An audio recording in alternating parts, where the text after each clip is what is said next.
Welcome back to the Daily 90. Daily 90, that's right. Now, women in Indonesia are achieving little wins to further the cause of equality. But a recent survey revealed that some worrying facts.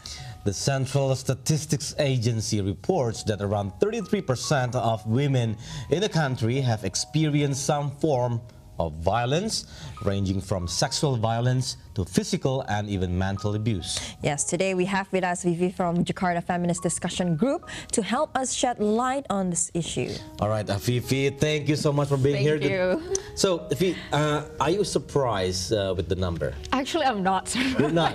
Okay, can you tell us more? Yeah, because I've been working with an organization that is basically focusing on the issue of gender equality, including gender-based violence. So I get a lot of people coming at me, telling me, asking me some kind of, advice and where should I go if this happens. So when the survey come up, I was just like, well, this is the fact, and this is why people need to start talking about it, because maybe the problem why people seems to be surprised, because this is an issue that not many people are, open about it. Yeah, really that's true. Talk yeah, about really it. talk about it. Yeah. Some of them are feeling, I don't know, ashamed or afraid and things like that. That's why. No, sexual violence against women has always been around for ages, right? Yes. But back then, it wasn't a really big issue. No one's actually addressed it as much as it is now. Why do you think that is? Because I think probably it's back on the conservatism back in the days that women tend to be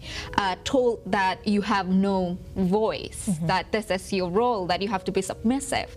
But I think that is basically why men or any other gender feels that they are entitled to do violence to women. But now women are starting to realize that this isn't right. If you are respecting me, you shouldn't lay on finger or being abusive and things So like who that. play the bigger role in here? I mean, in terms of giving support for these women to talk more about it. For example, probably media, or maybe the social media, or probably the technology that actually can Be a platform for them. as a platform. Yeah. Well, I think it's all layer of society need to talk about it. We could have started in the smallest environment that we are in, for example, family, because I feel like when you are talking about violence against women or violence in general, you have to include everyone, especially, and you have to start very, very early. For example, with children in school, because sometimes violence itself, it already being, such a big topic, and a lot of people actually normalize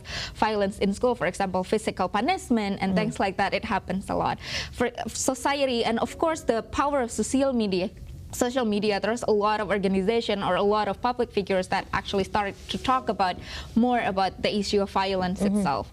And media itself should highlight more that this thing is happening. This thing is a big issue. Yeah. And 33% is actually a really big number. Yes, it is a big considering that, not a lot of people are, now it's just only starting to come up. Now, my question is, how do you categorize violence then? What is categorized as violence against women? Because there's many types, like as we mentioned just now, there's mental abuse, there's sexual violence as well. But what actually makes, violence against women?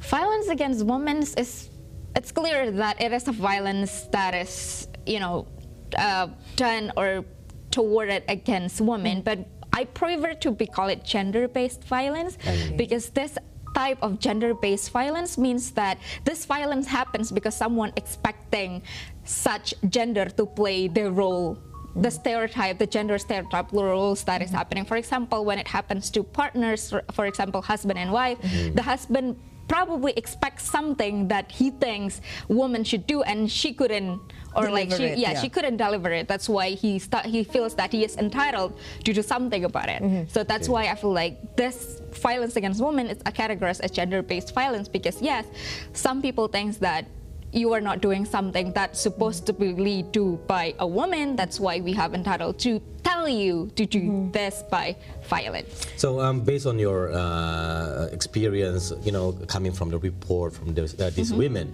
is it mostly from family base or school base? It's very, very broad. So some of them, for example, the survey from the BPS also mentioned that it's not only happened between husband and wife, it's also between couples, unmarried couples, and even those who are not officially couples. And sometimes it happens between friends that we don't, because I also feel that this violence also is a part, as a shape of abuse of power.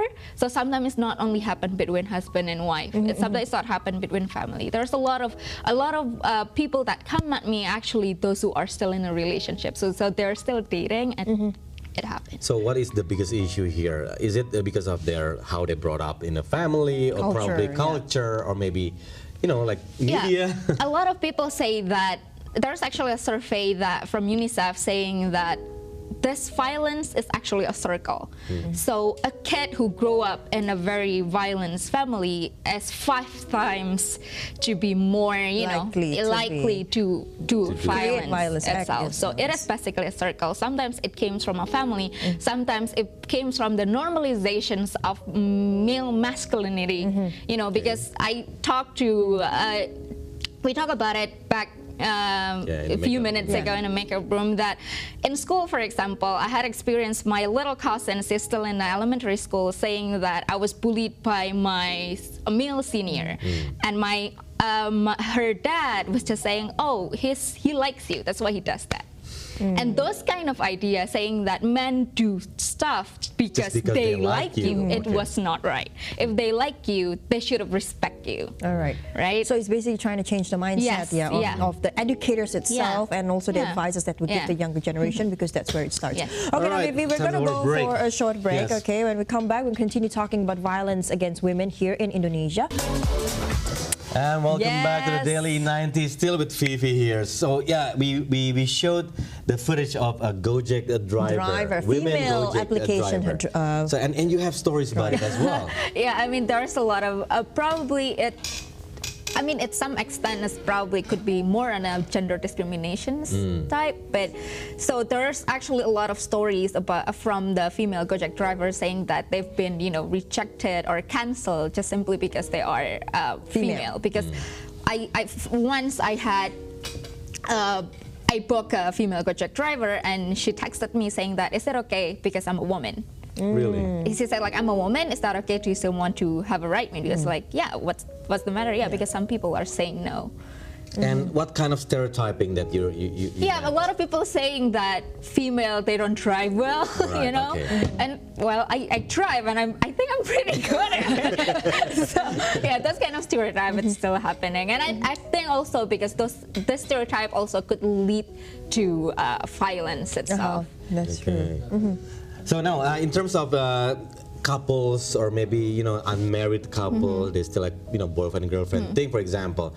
What is the biggest issue that actually start up that kind of violence? That triggers such violence? Well, it could be very, very various of reasons. But again, I told you it's because men masculinity, they just wanted to claim that I am the, I have a power over you, that you belongs to me. And that can lead to physical abuse, for Yes, example. that can lead to physical abuse, mental abuse, and those many other abuse, because I said to you that violence is basically abusing the power that they feel that they have. That women are mostly vulnerable, especially those who lives in a family that their mother doesn't work, so she doesn't have this economic, power that she could rely on. So no matter what, she depends on their husbands. It's not independent, quote unquote. So that's those kind of reasons, those kind of abusive power that somehow become a reason why mostly it's become the root cause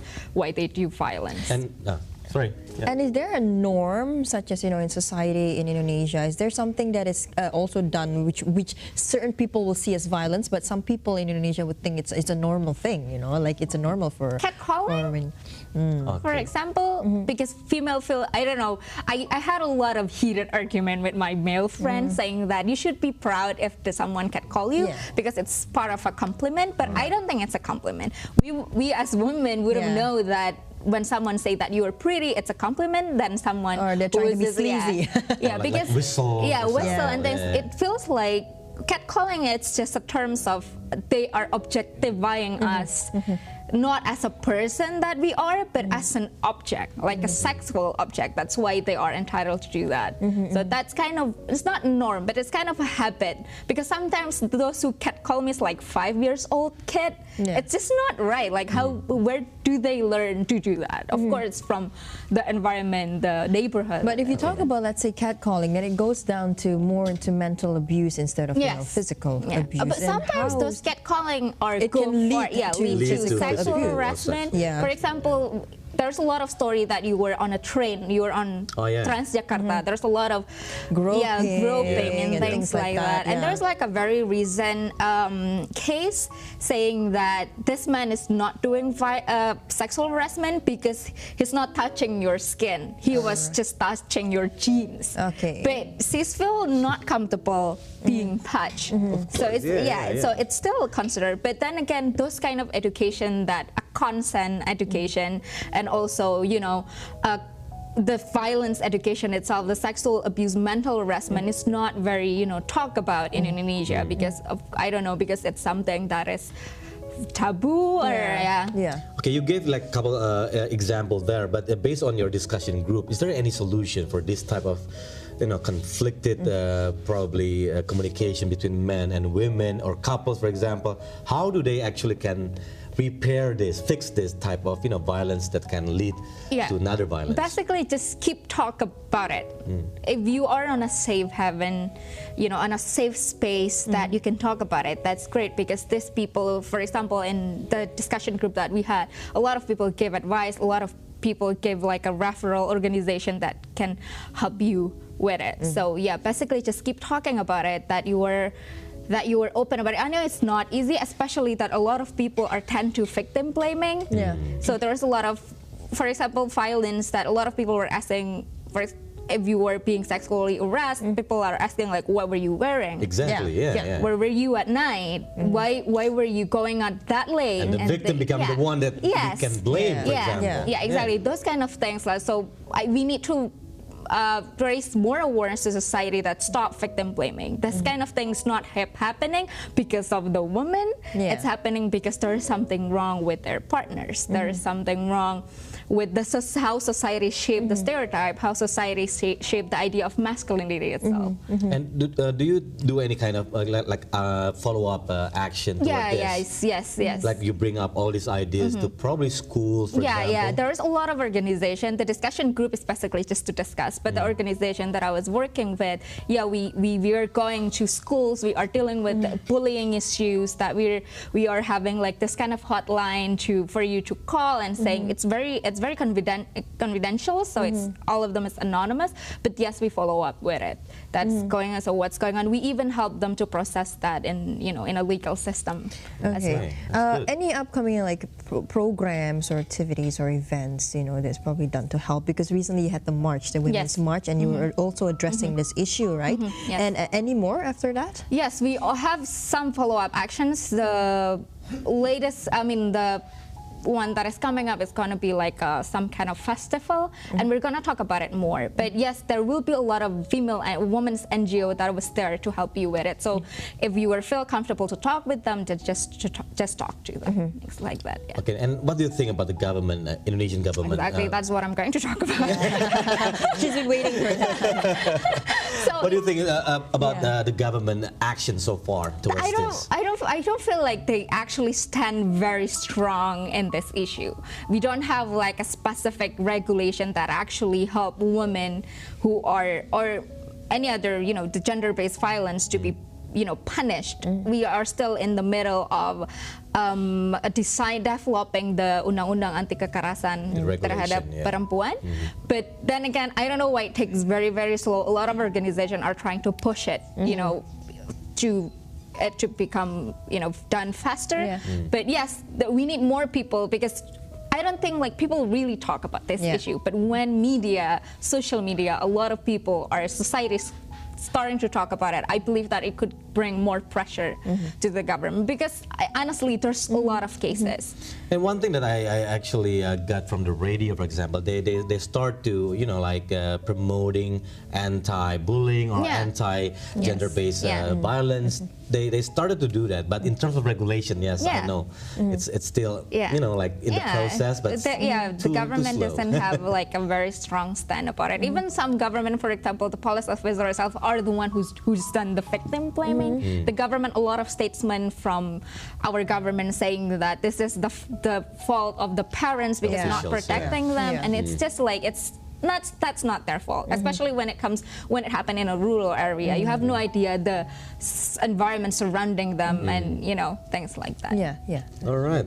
Fifi, thank you so much for Thank you being so here. much for being on Daily 90. you for And having me. hopefully there will be a prevention or solution to this issue. Sign the regulation, please. Yeah. Sign the resolution soon. Fifi, thank you so much. Thank you. This issue needs to be addressed, right? Thank you, Sorry. Vivi.